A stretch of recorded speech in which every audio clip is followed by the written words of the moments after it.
Hello everyone, welcome back to the channel. So today I'm going to tell you how to force restart iPhone SE first generation. If you're using an iPhone SE of first generation and now you want to make a force restart of your phone, so let's see how can you do this. For this you have to follow a simple method, which is quickly press and release the volume up button, then volume down, and then press and hold the power button. So let's do this.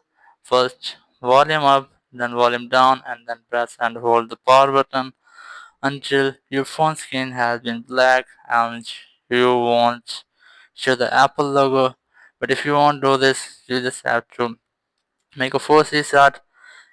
Now you can see I have successfully made a force restart on my phone. Now keep it here. And that's how you can make a force restart on iPhone SE first generation.